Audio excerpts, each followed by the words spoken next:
Have you ever really thought about the history swirling inside a glass of Italian wine? I mean, beyond just ancient Rome or those rolling Tuscan hills we all picture.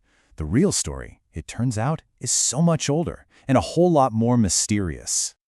It's a pretty cool idea, right? That just one sip can be like a time machine, connecting us directly to a forgotten world. Not just a different time, but a totally different reality. Because way before the Romans became, the Romans, there was another civilization that had already mastered Italian wine. A people who celebrated life, who valued equality, and then, well, they kind of just vanished from the main stage of history. So today, let's meet the Etruscans. All right, so before we can even begin to understand their wine, we've got to get to know the people themselves. Who exactly were these enigmatic figures of ancient Italy? So check this out. The Etruscans pop up in the 9th century BC, and they hit their absolute peak hundreds of years before the Roman Empire as we know it even got going. Now, this is so important. They weren't just some opening act for Rome. Nope, they were a powerhouse civilization in their own right, running the show in central Italy for centuries. And here's the wild part. We still don't really know where they came from. Their language, it has no connection to Latin or Greek, and for the most part, we can barely read it. But what we do know is that they were brilliant. They were these incredible artists, fearless sailors, and, as you can see from their colorful tombs, they absolutely knew how to enjoy life. And that love of life, well, it was poured, quite literally, into their wine.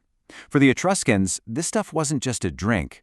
It was an art. It was a science. And it was the absolute heart of their entire culture.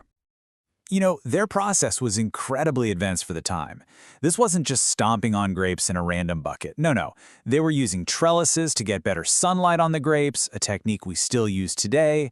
They fermented their wine in these big terracotta jars called amphorae, often burying them in the ground to keep the temperature just right. They even aged their wines, sometimes adding herbs or honey to create these really complex flavors. And get this. They weren't just making one kind of wine. They had a whole menu. They had their everyday reds, probably made from the great-great-great-granddaddy of the grapes in your Chiantis, like Sangiovese.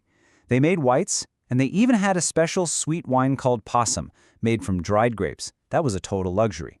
They seriously had a wine for every occasion. Now, this right here tells you everything you need to know about their culture. At a Greek symposium, it was a boys' club. Men got together to drink and talk philosophy, and women were mostly kept out. But an Etruscan banquet, it was a party and everybody was invited. Men or women chilling together, feasting as equals. I mean, to their Greek neighbors, this was scandalous. It really tells you so much about their society. So you see, wine wasn't just a drink. It was their whole economy. They shipped it all over the Mediterranean in those unique amphorae. It was a core part of their religion, an offering to the gods. And it was the social glue at the center of every single important event, from a wedding celebration to a funeral. And all of this brings us to their most important legacy. See, the Etruscans didn't just vanish into thin air. All their knowledge got soaked up by their ambitious neighbors, the Romans. They basically became Rome's personal wine mentors. Let's just be crystal clear about this. For centuries, when it came to making wine on the Italian peninsula, the Etruscans were the undisputed champions, the original masters. And who was watching all of this? Who was taking notes on their techniques, their trade routes, their whole wine culture? The early Romans. They were the most dedicated students you could imagine. And that is the key. As Rome grew and expanded, they didn't just spread their legions and their laws. They spread that Etruscan-inspired wine knowledge across the entire known world. That's how this local expertise went global. So, what exactly was on the curriculum? What did the Romans learn? Well, pretty much everything. They learned which grapes to plant. They learned how to prune the vines to get the best fruit. They totally adopted the whole terracotta amphorae thing. But maybe the most important thing they learned was to put wine right at the center of their culture, just like the Etruscans. Which brings us right back to today. Because this ancient history, it isn't just trapped in some dusty old tomb. It's alive. And you can still find it, right now. Every great wine culture needs a wine god, right? Well, theirs was Fuflins. And he wasn't just the god of partying, he was the god of plants, of happiness, of health, and well-being. It just shows you how deeply they connected wine to all the good things in life. And his legacy, the Etruscan legacy, is everywhere in Tuscany today. That Sangiovese grape in your glass of Chianti, it's a direct descendant. There are winemakers right now who are reviving that ancient practice of using terracotta amphorae. The entire wine tradition of central Italy is literally built on a foundation the Etruscans laid down.